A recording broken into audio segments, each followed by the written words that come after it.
बिस्मिल्लाहिर्रहमानिर्रहीम। अस्सलाम वालेकुम। फोर्थ क्लास कैसे हैं स्टूडेंट्स? मैं उम्मीद करती हूँ सब ठीक होंगे और अच्छे से अपना काम कर रहे होंगे। बेटे आज हम ग्रामर का काम करेंगे और उसमें लफ्ज़ की इक़साम, कलमा मुहम्मल और कलमा की इक़साम के बारे में पढ़ेंगे। चले आए देखते हैं। सबसे पहले हम तारीख़ डालेंगे, घर का काम और दिन। उसके बाद लफ्ज़ की दो इक़साम हैं। कलमा ऐसा लफ्ज़ जो बामानी हो, यानी उस लफ्ज़ के कुछ ना कुछ मायने हो, कलमा कहलाता है। यानी बामानी लफ्ज़ जो है उसको कलमा कहेंगे। जैसे पानी, फल, गोश्त, रोटी, सालन, ये क्या है? बामानी लफ्ज़ हैं।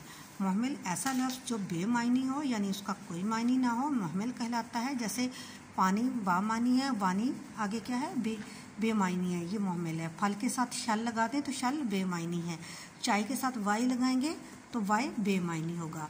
कलमा की दो इक़साम है। फिर आगे हम पढ़ेंगे बेमायनी जो है वो तो उसका वजूद ही ख़त्म हो गया, उसको तो आगे उससे कोई लफ्ज़ नहीं बनेगा। जो बामायनी लफ्ज़ है उससे आगे फिर आगे लफ्ज़ बनेंगे।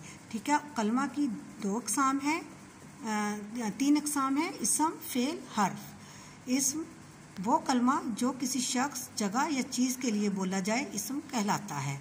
मसलन हमीद, किताब। इसम किसी चीज़ के नाम को कहा जाता है। किसी चीज़ का प्रॉपर तरीके से समझ में आई बात, उसको क्या कहेंगे? इसम। आगे फ़ेल वो कलमा जिसमें किसी काम का करना, होना या सहना ज़माने के ताल्लुक़ से पाया जाए, फ़ेल कहलाता है।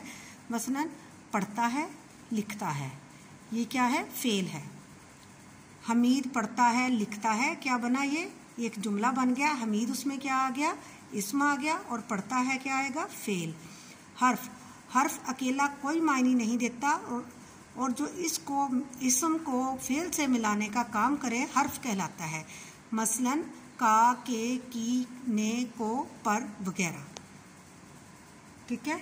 तो बेटे समझ आ गई आपको कलमा की कितनी इक़साम है? तीन इक़साम है। इसम, फ़ेल, हर्फ। इसम किसी चीज़ के जगह, शख्स या किसी के नाम को बोला जाता है। और फ़ेल क्या होता है? किसी काम का करना, होना या सहना पाया जाए। और हर्फ क्या है? इसम और फ़ेल को मिलाने वाला जो लफ्ज़ है बीच में, उसको हर्फ कहेंगे।